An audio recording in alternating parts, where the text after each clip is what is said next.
Olá, pessoal, sejam bem-vindos e bem-vindas à segunda edição do podcast do PET. Nesse projeto do PET da Engenharia Mecânica da UF, nós estamos trazendo alguns convidados para conversarem e discutirem sobre alguns assuntos relacionados à nossa vida universitária. Nessa edição, que é a nossa segunda edição, nós vamos discutir sobre o retorno às aulas presenciais. E para isso, nós vamos contar com a minha participação. Eu me chamo Arielle, eu sou petiana, faço engenharia mecânica. E também nós vamos contar com a participação da Larissa, do André e do professor Fernando. Então, eu vou começar pedindo para que vocês se apresentassem. Larissa, você pode começar a se apresentar, por favor. Oi, gente, meu nome é Larissa, eu estou no 8º período de Engenharia Aeronáutica e atualmente eu faço parte do PetMec. André. Oi, pessoal, eu me chamo André Dias Mesquita, curso Engenharia Mecânica e atualmente estou no 4º período. Bom, pessoal, eu sou o Fernando, sou professor há 12 anos na UFO, tenho uma experiência um pouquinho anterior. Já fui petiano também, entre os anos de 2001 até 2006. E a minha formação tem atuação aí na área de projetos e sistemas mecânicos, ministro as disciplinas que acredito todo mundo gosta na engenharia, mecânica aplicada, mecânica dos sólidos, resistência dos materiais, fadiga, mecânica da fratura, essa disciplina aí que é cheia de sopa de letrinha.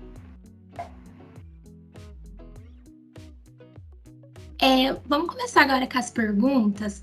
A gente acabou de sair do ensino remoto e eu queria saber, André, na sua opinião, quais foram os pontos positivos e negativos do ensino remoto para você? Então, para mim, o ensino remoto, um dos pontos positivos foi, no caso, a revisão dos conteúdos, né? Tanto que os professores passaram, né?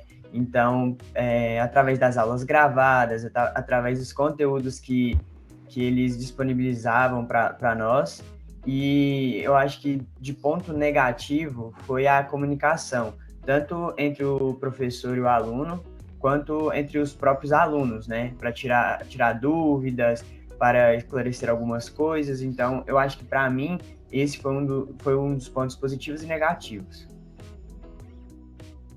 E você, Larissa, considerando que você já está no período mais avançado, teve aulas presenciais, quais foram os pontos positivos e negativos? Eu acho que o ponto positivo é a continuidade, né? A gente não ter parado completamente, a gente continuou o curso, continuou a graduação, estudando ali, né? Então, eu acho que não ficar 2 anos parado é um ponto positivo. Então, a internet, o ensino remoto proporcionou isso. Mas um ponto negativo, principalmente no período do curso onde eu parei ali, que tinham vários laboratórios e eu fui perdendo essa experiência mesmo de estar no laboratório, de produzir os experimentos. Então, eu acho que esse foi o maior ponto negativo para mim. E você, professor, tendo assim uma visão de docente, quais foram essas perspectivas para você? Olha, em termos de pontos positivos, que eu acho assim que foi muito bom, foi o desenvolvimento dos professores, em termos de desenvolvimento na área tecnológica, né, a utilização das novas ferramentas, já estavam disponíveis, muitas delas, e a gente passava batido com relação a isso, tá? Então, as formas de ensino também, avaliação, sair daquele sistema tradicional, em termos de prova escrita, para o aluno fazer, e procurar novos meios de avaliar os alunos, tá?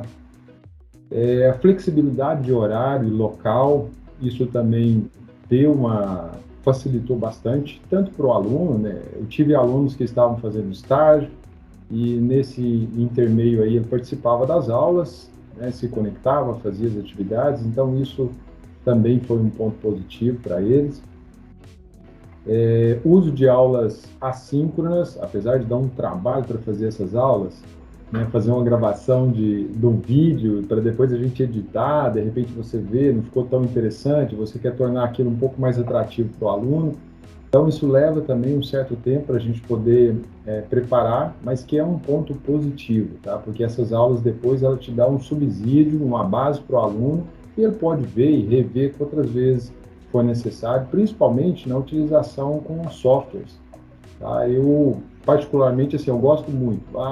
Vou aprender a respeito de um software.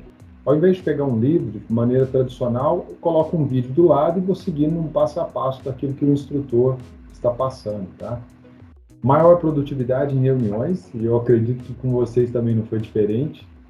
A reunião flexibilizada, ela auxilia muito, você não tem perda de tempo com deslocamento, e você tem a reunião mais produtiva. Ao final da reunião ou durante a reunião, você pode já abrir um determinado aplicativo, seja Word, PowerPoint, já elaborar um plano de ação, né, com o resultado daquela reunião. Então, isso também é um ponto positivo. Desenvolvimento de uma maior maturidade, tá? Nessa parte do processo ensino-aprendizagem, planejamento, a dedicação do aluno teve que ser muito mais assídua, porque aquele aluno que deixou acumular demais, eu sempre falava isso, depois vira uma bola de neve e a dificuldade ela fica muito grande, tá? E acaba depois tendo o atropelamento com essas atividades. Para a parte do professor também, tá? Um planejamento no formato remoto, principalmente nas primeiras aulas, até adequar o material, fazer uma preparação, isso também consumiu um bom tempo, tá? Então, assim, o uso de ferramentas para planejamento da atividade em si, isso também eu considero como ponto positivo. Como ponto negativo, esse fato de mais tempo para a gente poder preparar, planejar as aulas, isso realmente assim, consome um pouco mais. Mas o recurso tecnológico a gente já tinha disponível, né, em sistemas anteriores, né, você poderia levar por meio do PowerPoint, conectava a internet, você poderia mostrar para o aluno, mas por vezes isso não era feito, tá? Era utilizado ali no máximo um PowerPoint, com alguns recursos um pouquinho a mais, pelo menos do que eu vi, do que eu chegava a utilizar. Alguns professores ainda utilizando o sistema de giz no quadro, né? Então, isso eu considero assim como um ponto negativo em termos dessa preparação. Maior desafio em algumas áreas do conhecimento, principalmente nas áreas de engenharias, áreas da saúde, tá? Porque não é fácil você transmitir um conhecimento para quem está do outro lado, simplesmente você falando, sem ilustrar, sem mostrar, sem ter uma aplicação prática. A Larissa mesmo falou, a questão do laboratório, né? Como é que nós vamos ilustrar o laboratório falando de uma aula prática que não é prática, que na verdade você vê só de forma visual, então isso não é tão evidente assim trazer essa realidade para quem está do outro lado, tá? A interrupção, né? Quem aqui não perdeu conexão à internet, espero que a gente não perca aqui até o final, né? Que possa fluir bem aqui essa comunicação nossa. E as aulas, assim, nesse formato remoto, um ponto negativo que eu tive alunos que participavam muito, maravilha, parabéns, mas eu tive alunos também, assim, que por vezes eu não conhecia e nunca ouvia a voz. Então ficava assim meio que um monólogo, só eu falando aqui do outro lado, olhando para uma tela de um computador, né, e sem saber como é que ele estava lá do outro lado, tá? A rotina familiar em si, eu tenho 2 filhos pequenos, então assim, teve momentos durante a aula que menino corria no corredor do escritório, dava grito lá dentro de casa, e eu falava, meu Deus, como é que eu vou fazer? Eu interrompo a aula e vou lá pedir para que eles façam silêncio, né, pedir ajuda para a mãe para poder socorrer essas crianças, ou às vezes eles chegavam, batiam na porta e tal, e por vezes eu brinquei com os alunos durante a aula, mesmo tendo gravação, falando, olha, vocês estão escutando aí um ruído de fundo aí, são meus pequenos que estão batendo ali na porta, tá? Às vezes eu parava, ia lá socorrer e tudo. Então, a gente teve isso também, considero como ponto negativo, acaba distraindo, né, tirando a atenção ali de quem está ouvindo do outro lado. A gente passa a ficar mais exigente, passa a querer uma qualidade de áudio melhor, uma qualidade de vídeo melhor, à medida com que a gente vai vendo, assistindo determinadas aulas. A dificuldade, tá, em detectar a participação efetiva dos alunos, eu, por exemplo, a maioria dos meus alunos, ou quase que a totalidade, se eu passar por eles na rua, eu não os conheço, tá? E não é porque eu vou dizer assim, nossa, esse professor é tão astuto, ele passa perto da gente, nem cumprimenta e tudo, mas não é, porque realmente eu não conheço. Tá? Então isso vai ser uma surpresa quando a gente, inclusive, voltar aí na parte do presencial. E a necessidade de auxílio a esses alunos. Muitos deles ficavam em silêncio, às vezes não faziam pergunta na aula, então você não consegue, né, ter uma certa, entre aspas, uma temperatura, saber como é que o aluno está em termos de aprendizagem, e não questionava, não perguntava, e chegava às vezes no final do semestre e isso acabava passando em branco, né, sem entender muito essa realidade. Então, acho que para mim, esses foram os pontos positivos e pontos negativos durante esse processo aí. Obrigada, professor. Aproveitando que você estava falando desses pontos do ensino remoto, falando agora do ensino presencial, qual que você acredita que vai ser para você o maior desafio desse retorno presencial? Olha, para mim, o maior desafio, ou dos maiores desafios, né, eu diria aí, desenvolver um padrão de ensino com a nova realidade de uso das tecnologias por parte do professor, né, como é que eu agora adequo a esses alunos? Lembrando que é o seguinte, o aluno ele pôde experimentar ou pôde visualizar várias técnicas de ensino de professores diferentes. E agora, com o retorno, ele passa a ser um pouco mais exigente. Vocês há de convir comigo.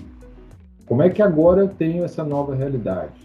Eu tendo um professor que às vezes pode chegar a voltar para o giz e professores que utilizam ali recursos tecnológicos muito mais avançados que vai tornar o processo de aprendizagem talvez muito mais animado, prazeroso, divertido, né, empolgante para o aluno. Então, eu acho isso um grande desafio da gente desenvolver um padrão, talvez uma preparação de determinados, né, professores, e eu me incluo nisso também, tá? Não estou falando aqui que eu utilizo técnicas que são avançadas, não. Nós como um todo. Essa disparidade dessa forma de ensino, ela precisa ser um pouco mais trabalhada em si. A disparidade também por parte do conhecimento absorvido por meio dos alunos, tá? Porque durante esse processo nós tivemos alunos, eu classifico assim, tem aluno que ele passa em branco mesmo no presencial. É um aluno muito bom, você sabe, por meio das notas, independente da forma de avaliação que você coloca, ele obtém um resultado, ele nunca te questiona, ele não vai tirar dúvida nem nada, e ele consegue se sair sozinho. A gente tem, né, esse eu diria, um aluno, um ponto fora da curva. No geral, você vai ter alunos que vão questionar, que vão participar e tudo, então ele está mais ou menos na média. E tem aquele aluno, assim, que durante esse processo do ensino remoto, muito provavelmente ele nem participou efetivo das aulas, tinha lá as distrações, né, estando dentro de casa, as coisas acontecendo, né, no entorno da pessoa, às vezes está com muito sono, está sobrecarregado de atividade, então às vezes dá um cochilo, né, perde um momento ali de conexão e depois a pessoa ela tem dificuldade de aprender aquele conteúdo, não questiona. Então, esse aluno em si, ele teve um lapso, ele teve uma perda de conhecimento de disciplinas que foram aprendidas, ou pelas disciplinas que ele passou por elas, e que ele precisa delas para dar continuidade ao processo de aprendizagem até a formação completa aí da graduação, né? Concluir o curso. Então, vai necessitar, por parte dos professores, interpretar essas dificuldades dos alunos para poder dar subsídio para eles, tá? Para que eles possam assimilar, associar os novos conteúdos que estarão sendo ministrados. Então, isso aí eu vejo como um desafio muito grande da nossa parte, enquanto educadores, de observar isso nos alunos, tá? E dar o suporte, o subsídio necessário, tá? Então, vai ter, da nossa parte, uma maior atenção aos alunos num pós-aula. Então, não basta simplesmente ter um monitor na disciplina, mas que o professor ele já tenha por si só a percepção de que ele vai necessitar também de dar uma atenção especial aos alunos. E o acompanhamento psicológico, que eu acho que, assim, apesar da gente voltar nesse formato presencial, e olha, maravilha, né? A gente comenta entre nós aqui, professores, da satisfação em voltar de forma presencial, porque para a gente é importante também a gente ver os alunos, tá? Esse contato, ele para nós, ele é muito importante também. E abalados psicologicamente, podem ter certeza, tanto por parte dos alunos quanto por parte dos professores, né? Esse processo todo, esse tempo todo que nós ficamos distantes, né, gerou também aí um abalo psicológico para ambas as partes. Então, isso também necessita de um acompanhamento, uma preparação. É uma nova realidade, o aluno antes assistia pelo computador, agora ele volta a assistir num formato presencial e carece aí de uma certa atenção. Eu vejo isso como um dos grandes desafios que a gente pode enfrentar por aí. Realmente, a gente acostumou muito a essa comunicação via notebook, às vezes nem ligando a câmera, só com a voz, vai ser um pouco difícil voltar ao presencial, essa parte. Não, e a necessidade, né? Porque a gente acaba ficando o seguinte, não sei com vocês, mas comigo acontece o tempo todo. Inclusive, assim, por vezes, ao longo do dia, eu tenho que dar uma pausa no telefone. O WhatsApp, ele aciona o tempo todo. A pessoa não quer te ligar mais, ela quer mandar uma mensagem, porque acabou, assim, se tornando um meio mais fácil de comunicação. Eu envio, a hora que ele puder, ele vê e me responde. Mas nem sempre é isso. As pessoas já estão criando um hábito seguinte, envia uma mensagem, te enviou uma mensagem, mas você não me respondeu. A pessoa quase que está, assim, querendo uma resposta instantânea. E para a gente que tem, né, nesse processo aí de estudo, aprendizado, né, pesquisa, você tem que dar uma pausa nas tecnologias, porque senão você não consegue também desenvolver, né, determinado trabalho. Se eu não der um stop aqui no celular durante o dia aqui, eu não consigo fazer, eu fico só respondendo no WhatsApp o tempo todo, né? Então, para vocês também, essa perturbação, ela acontece o tempo todo. Então, como é que eu vou estudar, né, aprender um determinado conteúdo se essas tecnologias estão ao meu redor também, estão me perturbando, né? E a gente voltar agora no formato presencial, a hora que vê um ao outro, será se a gente, né, como é que será o diálogo? Porque, por vezes, a gente está tão atrelado a essa questão do celular, né, que é o meio mais próximo que a gente tem, que ele é quase que um apêndice da nossa mão ali, né? Já fica meio que conectado ali para a gente poder responder. Então, com certeza é um desafio também. Eu queria também saber se a Larissa e o André, eles têm assim, um desafio, que eles estão um pouco ansiosos ou preocupados, que eles vão ter que enfrentar agora nesse retorno. Pode começar, Larissa.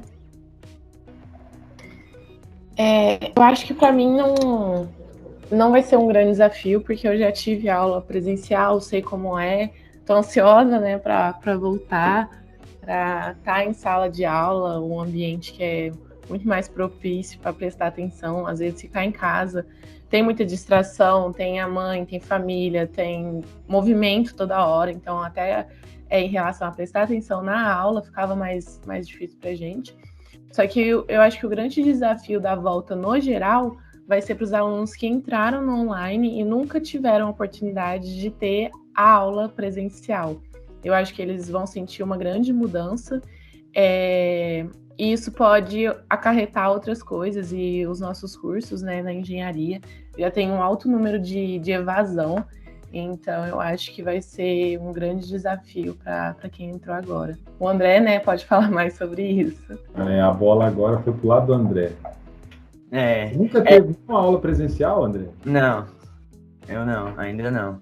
E, tipo, eu acho que isso vai ser um desafio, né? Porque foi 2 anos, né, em ensino remoto, então acho que vai ser uma diferença muito grande a voltar a uma rotina que antes, tipo, no meu caso, não na universidade, né, mas no ensino presencial, e isso faz toda a diferença, ao meu ver. Até mesmo porque, igual o professor Fernando falou, na parte de comunicação, como que vai ser agora, né, que todo mundo acostumou a se comunicar sem se ver, tipo, sem conhecer a pessoa direito, né, e tipo, também no ensino remoto, a Larissa trouxe uma parte muito boa, que é a parte da concentração, né, a gente fica muito desatento às vezes, porque qualquer coisa te tira a concentração, tira seu foco. E eu acho que dentro de sala de aula, isso ajuda, né? A parte de você estar lá naquele ambiente, então é mais fácil de você prestar atenção, que o professor está na sua frente, ele está te vendo também, então ele sabe se você está prestando atenção ou não, ele sabe se você está entendendo ou não. Então eu acho que o maior desafio vai ser voltar uma rotina que antes eu era acostumado, só que foi 2 anos ali que né, a gente teve que se adequar a outro tipo de ensino, né, o ensino remoto. Então, eu acho que para mim vai ser um desafio bem grande, mas que eu acho que vai dar certo e é o que eu espero também. Né? Eu fico até imaginando em sala de aula, o professor ministrando a aula e vários alunos com o celular na mão, hein? Isso vai ser um desafio também, viu? Porque Desconecta o celular, conecta-se a aula. Sim, porque no ensino remoto isso eu acho que acontecia bastante, né? Igual você falou do WhatsApp mesmo, toda hora era alguém, às vezes mandava alguma coisa e você já pegava de automático, né? Às vezes até sem perceber, você já pegava e já ia comunicando com a outra pessoa e acabava não prestando atenção. Verdade. Às vezes você ia comentar com alguém sobre a aula e você acabava distraindo da aula por conta disso. Mas um desafio também que eu vejo nesse retorno é que eu acostumei muito no ensino remoto aos horários ser muito bons. Então, acabava a aula meio-dia 20, eu comia meio-dia 25. Quando dava meio-dia 40, eu já estava de boa. E poderia dar um cochilo, fazer alguma coisa. E agora, em 5 minutos, eu só atravesso a rua para poder chegar no restaurante. Então, isso vai ser também um desafio. Só que agora falando um pouco sobre o ensino, metodologias de ensino, eu queria saber, Larissa, se você mudou o seu método de estudo do presencial pro remoto. Como que foi para você? Bom, eu sempre tive um costume de tentar anotar, durante as aulas mesmo, e para depois estudar isso. Utilizar, né, as minhas anotações, porque acho que cada pessoa também entende da sua forma. A minha forma era, né, escrever, ler aquilo depois, que me ajudava bastante. No remoto, o que mudou é que várias vezes, quando eu estava em dúvida de alguma coisa e vários professores gravavam aula, então eu tinha aquela aula disponível para ir lá verificar, assistir quantas vezes eu quisesse para fazer lista e o que fosse. Então, isso é um auxílio a mais. Agora a gente não vai ter isso no presencial. Então, eu acostumei, né, de ficar revendo aulas quando necessário e é um recurso que agora a gente pode não ter mais. Então, vai ter que ter uma mudança ali, prestar, mais atenção nas aulas para conseguir, né, mesmo estudar. E para você, André, você também teve essa mudança parecido da Larissa?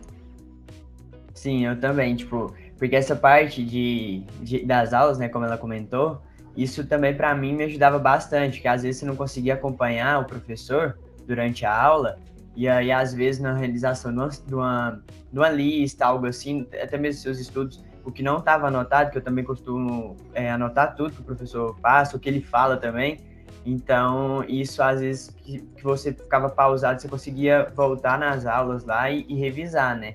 E isso ajudava bastante. E agora, nas aulas presenciais não vai ter, né? Então vai ser mais complicado, mas eu acho que não vai mudar tanto, porque até mesmo no ensino remoto eu anotava bastante as coisas, então eu acho que vai ser mais tranquilo, só que vai fazer uma diferença, né? Essa parte. Pai, para mim também vai fazer uma diferença, porque antes eu costumava, quando não entendia com o professor, consultar em livro, em biblioteca e pegar livro. E depois no ensino remoto era só voltar na videoaula e assistir, era mais fácil. Mas, e seguindo nessa mesma linha, professor, teve alguma metodologia assim, de ensino que você não utilizava na época do presencial e que você viu necessidade de utilizar agora no remoto, que você pretende continuar, porque você viu que é bom, é efetivo, você gostou? Olha, isso aí é uma pergunta muito interessante, porque há um tempo, vou voltar um pouquinho antes da pandemia, eu tinha tido um problema com giz, eu era daqueles assim que chegava a utilizar o giz e tal, e não tinha pensado muito em mudar a metodologia, a forma de apresentar o conteúdo ali para os alunos. E esse processo de alergia, que na época alguns amigos, né, colegas até falavam para mim que era geração Nutella, por isso que eu não podia com giz e tal, me impulsionou a utilizar uma tecnologia que era o uso do tablet associado a uma caneta digital. Então, assim, a partir do momento que eu comecei a utilizar isso, fazia projeção para os alunos, fazia anotação, resolução de exercícios analíticos, né, eu já acessava a internet, ali eu mostrava aquilo ali para o aluno já de uma forma diferenciada, e no final da aula eu sempre colocava para fazer a gravação da tela ali do tablet, e eu disponibilizava aquilo depois para os alunos em forma de recurso digital. Então, e os alunos começaram a gostar muito daquilo lá, e eu mais ainda, porque eu passei a dormir normalmente à noite, quando eu utilizava, né, necessitava de utilizar o giz, eu já não utilizava mais nesse formato, então, assim, me ajudou bastante. E me permitiu começar a utilizar essa nova tecnologia, tá? Então, a disponibilização desse conteúdo no formato digital, no pós-aula, para os alunos passaram a se dedicar mais, facilitou o processo de aprendizado e, para mim, começou a gerar também certos arquivos, uma documentação digital que eu tinha daquilo ali. Até mesmo na forma de correção de provas, que depois eu disponibilizava o gabarito, formato digital, enviava para os alunos, disponibilizava isso, né? Na época eu utilizava muito o Moodle e não o Teams como é agora, então isso trazia, né, uma produtividade maior e eu comecei a perceber isso. Na sequência veio esse processo aí da pandemia. Então, assim, durante a pandemia, as formas de avaliação, eu passei a fazer algumas alterações.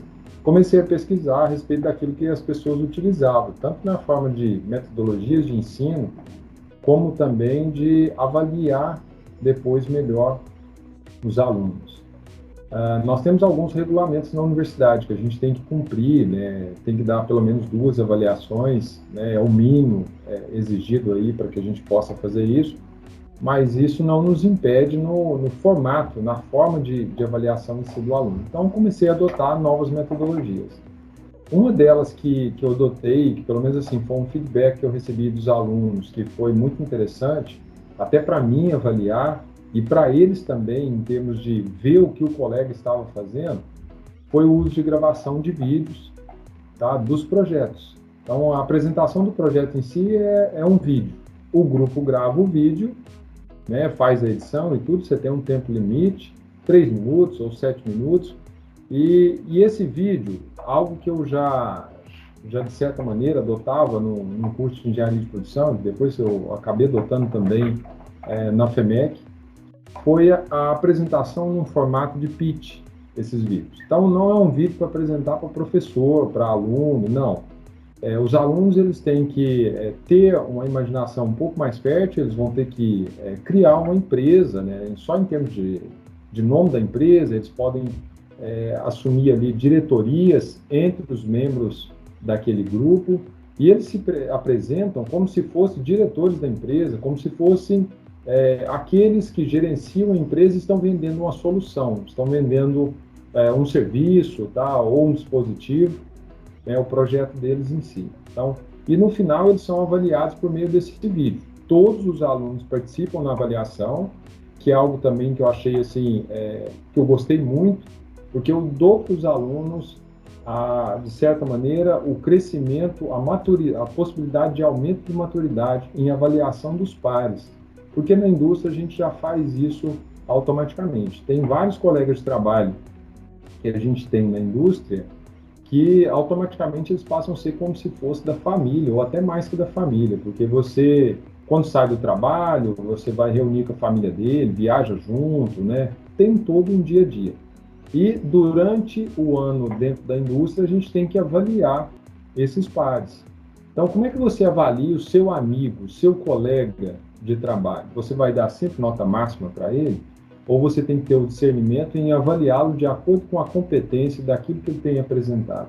Então, eu falo isso para os alunos e, de certa maneira, na média, tem chegado a ser um resultado muito interessante, tá, em termos dessa avaliação. Então, é uma avaliação democrática, todo mundo vê, projeto de todo mundo, aprende com todo mundo e já sabem que num próximo eles têm algo, né, que eles podem fazer e que vai melhorar essa condição. Então, algo que eu pretendo manter em forma de avaliação.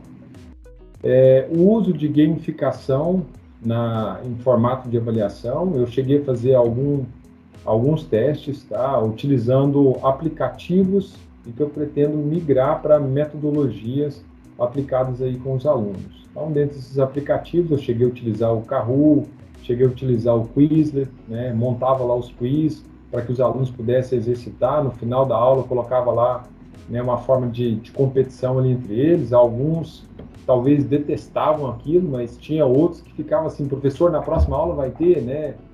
Não, coloca na próxima aula que a gente quer participar, né? Então, tem alunos que são muito competitivos e que adoram esse tipo de participação. Então, acho que é uma ferramenta também que pode ser explorada, pode ser adotada e que eu pretendo aplicar aí com os alunos, tá? E ao invés daquele formato muito tradicionalista de prova que eu aplicava antes, eu prefiro manter um padrão de questionários, que eu achei que foi interessante, apesar que assim, mas que o aluno copia um do outro, né? Que surge sempre essa questão dos comentários. Eu acho que assim, o aluno ele tem que passar por um processo também, né, de amadurecimento, de crescimento e maturidade em saber que aquilo que está sendo avaliado não é para o professor, é para o próprio aluno, né? É o aprendizado dele ao longo de todo esse processo. Então, se ele ficar copiando o colega, né, tentar sugar a informação, isso aí vai acabar que é ele mesmo que está perdendo com isso, tá?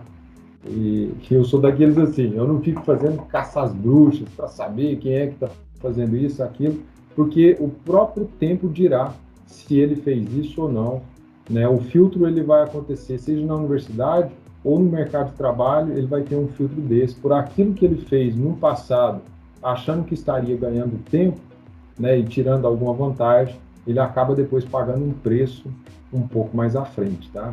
Então, eu sempre faço essas orientações e tudo, mas eu acho que assim, terminou a aula, você tem um questionário, e às vezes disciplinas que envolvam a parte experimental, você colocar uma replicação do experimento para que o aluno possa fazer, eu achei muito interessante isso, permite o aluno ter esse desenvolvimento, ele rever, né, aqueles conceitos, aqueles conteúdos, e é algo também que eu pretendo aplicar. Tem outras coisas, né, que eu tenho lido a respeito, eu tenho procurado, tanto na forma de ensino quanto na forma de avaliação, para que eu possa incorporar e tornar as aulas cada vez mais atraentes aí, para que os alunos possam realmente assimilar o conteúdo, que seja prazeroso para eles, que ao mesmo tempo seja prazeroso para mim, né, tanto nessa forma de aplicação, e a gente vai colocando algumas novidades, né, que pode acontecer ao longo dos anos.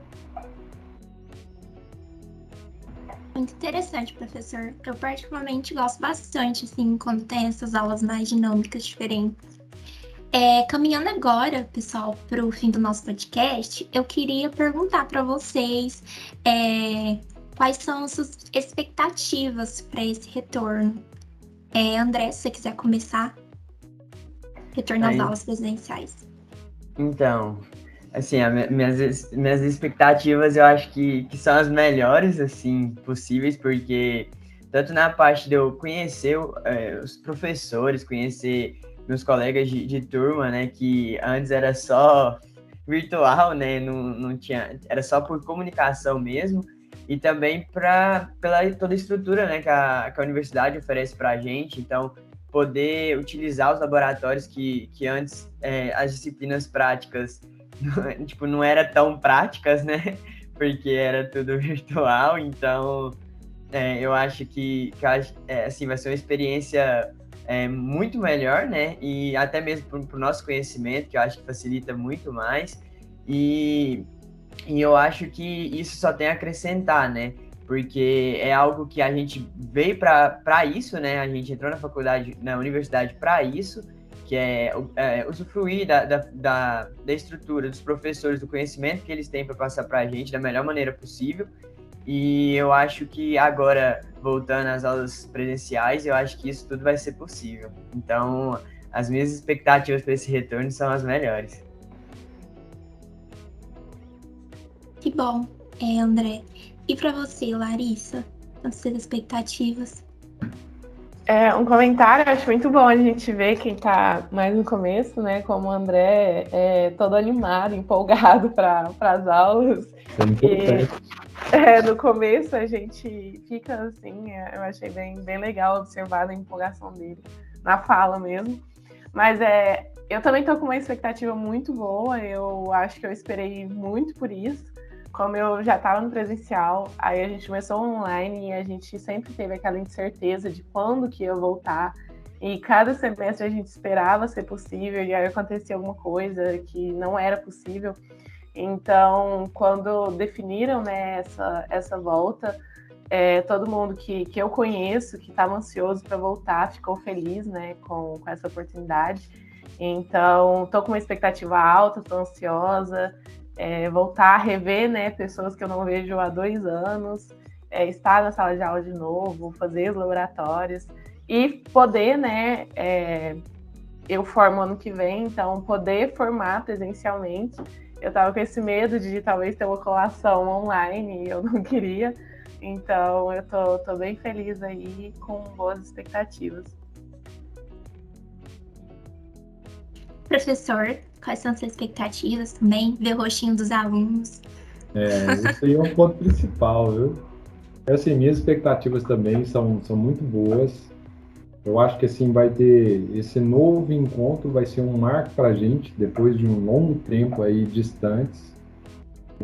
Essa questão da expectativa, né, de como será, como que a gente vai conduzir isso, como é que vai ser, né, esse contorno entre ambas as partes. Isso gera também uma certa empolgação da nossa parte. Espero que a gente, né, eu, enquanto professor, consiga superar a expectativa do aluno que também agora volta nesse formato presencial, né, com outro nível de exigência, né, e não é para menos de tudo aquilo que ele pôde experimentar e ver e ao longo desse processo de ensino remoto. Vejo assim daqueles desafios que a gente falou, então com certeza assim a expectativa é de encarar esses desafios, de que a gente consiga, né, atender esse requisito, observar melhor o aluno. Eu gosto muito de ver o aluno, de conhecê-lo, até porque assim, né, enquanto estava na parte presencial, tem vários alunos hoje que são diretores de empresa e que retornam depois para a gente, vêm contar das experiências, daquilo que está vivenciando, dão oportunidades de estágio para que a gente possa oferecer aos novos alunos. E isso, assim, hoje é aluno, a gente não é só a relação aluno-professor, mas a gente acaba criando também, ao final, um laço de amizade que isso pode perdurar aí por anos, e eu gosto muito desse processo, e que, com certeza, depois disso, acaba gerando bons frutos, né? Eles retornam com essas demandas e a gente pode aí enviar novos alunos, e isso cria um ciclo que fortalece cada vez mais esse processo de ensino-aprendizagem e relação da universidade com a indústria. Verdade. Então, pessoal, acabaram nossas perguntas. Se vocês tiverem alguma consideração, alguma coisa que vocês queiram acrescentar, pode ficar à vontade. No geral mesmo, agradecer a oportunidade de estar aqui com vocês, agradecer ao PET, né, que me deu a oportunidade de estar aqui representando os petianos no geral. E na próxima semana já vou te ver, né, professor, conhecer você de perto e voltar, né, com tudo aí para esse semestre presencial. Amém. Vamos nos encontrar sim, terça-feira. Gente, eu agradeço a participação de vocês. Muito obrigada pelo tempo, pela conversa. Foi muito bom. Eu quero agradecer também as pessoas que estão assistindo. E eu quero falar que nós já fizemos uma edição antes com a professora Ana Marta, que também é da FEMEC. Então, se vocês já puderem assistir também, vocês vão gostar bastante. Lembrando que o PET, nós sempre fazemos muitos eventos e nós divulgamos no nosso Instagram, que é petmec.ufo, e alguns desses eventos são inclusive gravados no YouTube, que no YouTube tem até algumas aulas bem interessantes, que é petmec.ufo. Então siga a gente nas redes sociais e espero que vocês tenham um ótimo dia. Ok, pessoal, até mais. Um abraço. Tchau, gente. Tchau, até mais. Beijo. Tchau, até mais. Tchau, até Tá, mais. gente.